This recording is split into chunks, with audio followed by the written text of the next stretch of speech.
Мисля, че ще е по-хубаво, ако всички бани в старите паркове се подновят. Ако по центъра има повече, нали, магазинчета такива за някакви предмети, да има и тогава ще има повече хора. Хората, искам да в читалището или пък тук в ОДК да има повече изяви, повече тържества, празници. И това ще направи Вършец по-хубав. Отворени в момента като столовете, хижите, които не работят.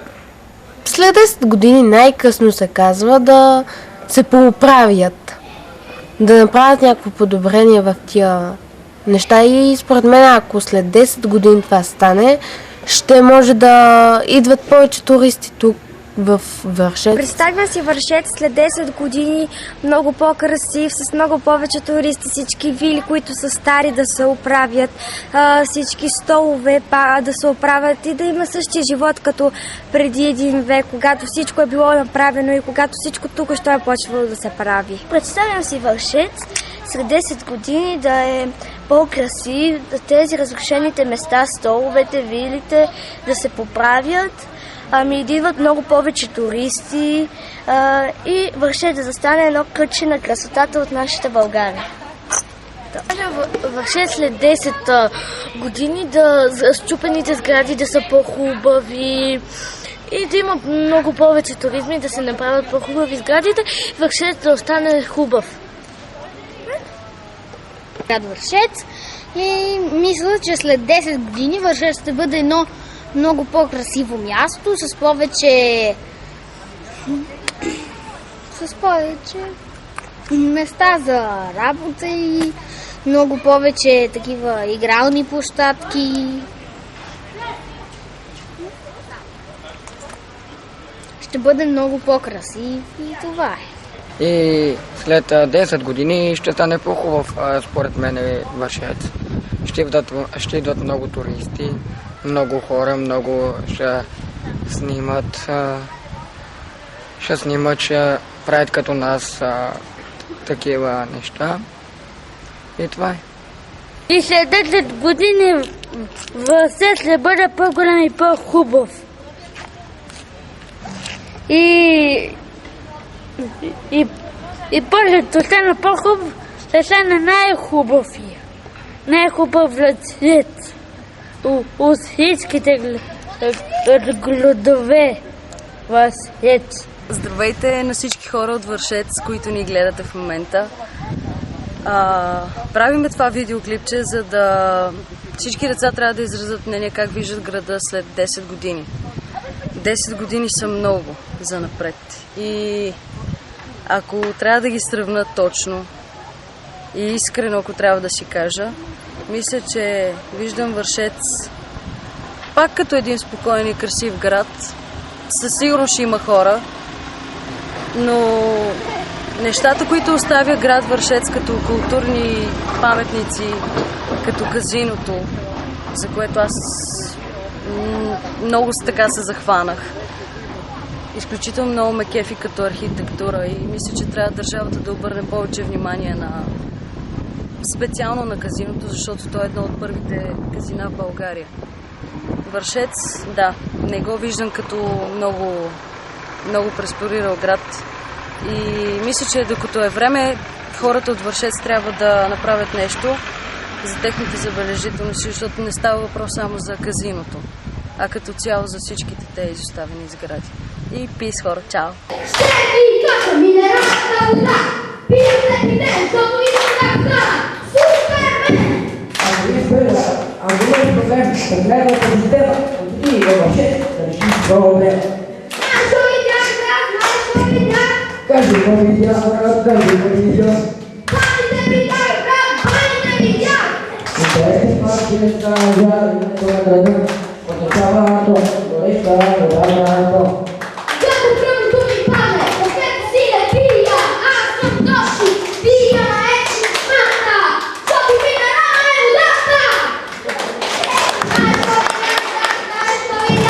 Кажи какво видя, брат, кажи какво видя. Паните видях, брат, паните видях. Знаеш какво видях, брат, знаеш какво видях. Кажи какво видя, брат, кажи какво видя. Паните видях, брат, паните видях. Знаеш какво видях, брат, знаеш какво видях. Кажи какво видя, брат, кажи какво видя. Паните видях, брат, паните видях.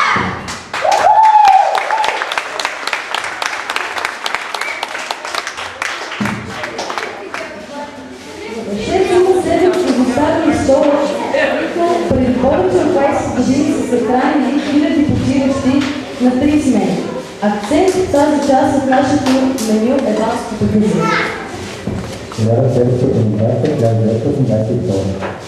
Първото казино в България е построено през 20-те години на миналия век. През 70-те години са построени Виенската сладкарница, ресторант с жива музика и танцови салони. Както във всички европейски градове и във върше дамите и господата са танцували валс.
Нашето меню също има и традиционна храна. Баните са винаги протектори. Най-хубаво да са пини на фамилия. Така, разбира се, в един отделен съд 5 яйца, 300 грама сирене, една чаша кисело мляко, една чаша олио, се слага всичко в тая смес и една лъжичка сода за хляб. Почва вече с това и се маже всяка една кора. И се навива така по края тавата, нали? Ако остане от сместа, се досипва малко лимонада, колкото половин чаш. И с тази смес отгоре се поръсва цялото и се слага да се пече на 200 градуса. Некъде около 30 минути, 40. След като се извади както е топло, леко се напръсква с вода и се завива отгоре с един, ние му казваме месал по нашия край, или кърпа чиста, която е ползва само за това. Това е баницата, където онзи ден я ядохте. По желание вътре може да се слага и захар. Нали, в самата кора, като я ръсиш кората, нали, може и малко захар да слагаш, както бех слагала на вас. Така да ви е по-сладко. Ем солено, ем сладко. С царевично брашно слагаш водата да заври. Взимаш голямата лъжица, като ври водата, слагаш брашното, изпичаш, да стане гъсто, докато започне да се откръства тенджерата. След това го изсипваш в една тава, на средата правиш една дупчица, слагаш в едната дупчица масълце, поръсваш с миндо, с шарена сулчица, с червен пипер, а в другата слагаш сиренце. Слагаш отгоре още малко, да го захлупваш и пълнени чушки с боб. Да. Изчистваш чушките, след това сварваш боба, щукваш го, запръзваш го с прас лук, повече олио, става гъстък, слагаш го да изтини и почваш да пълниш чушките. След това ги редиш в тавата хубаво, поръсваш ги отново с олио, слагаш чубричка там, джоджен, да мерише на хубаво и ги запичаш. Добре. Сервираш ги по-топлички, по-студенки и така. Не, аз не обичам чушки с боб, аз обичам спагети.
скъпи гости да ги посрещаме с банд.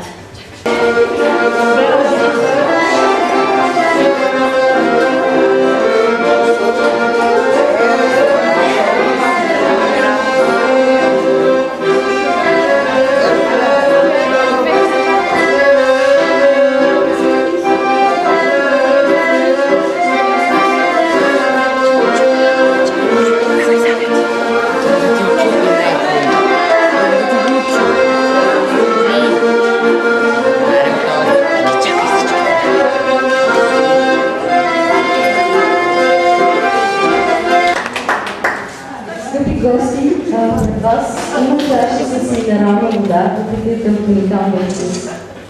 Нали, като капвате банец, трябва да предложим излишно. А за десерт ще ви предложим нещо много сладко. Предлагаме на гостите на град Вършец да се посладят с красивите вини. Повечето от красавиците носят женски имена. Следи или на български красиво. Александрия, Трендафила, Марица, Незабравка, Средна гора и Ганея. А сега може да видим какво се случва в една от тях.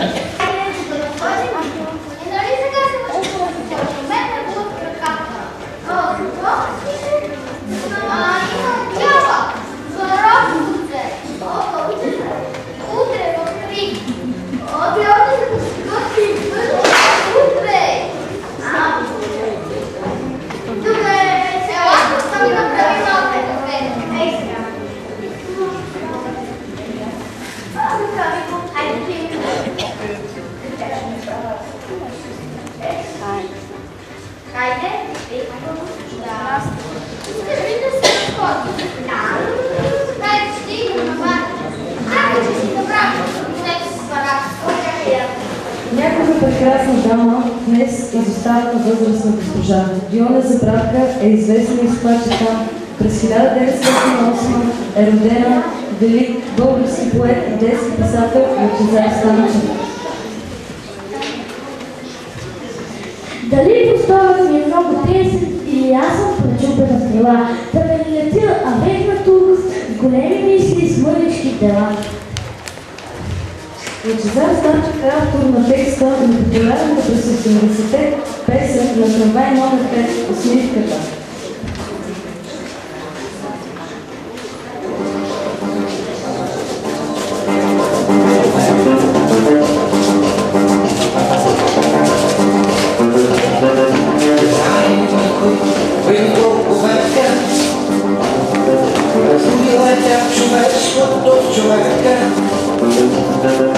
Scuba mi se noštena, domaćina ciluvka erodena. Usikana, ja volim da volim, ja volim i sve svati. Usikana, za svojna priča reka,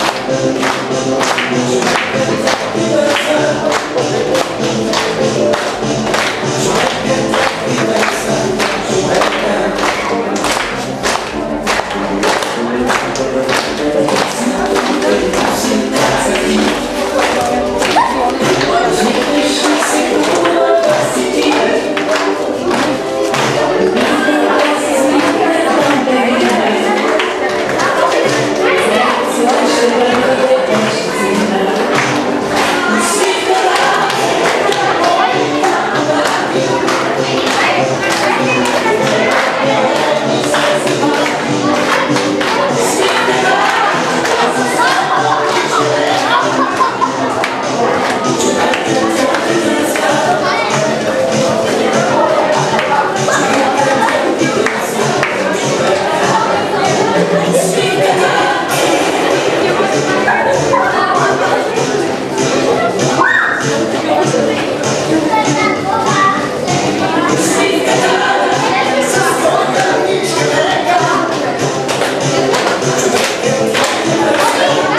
спектакъл ще завърши пред Вилна Забравка.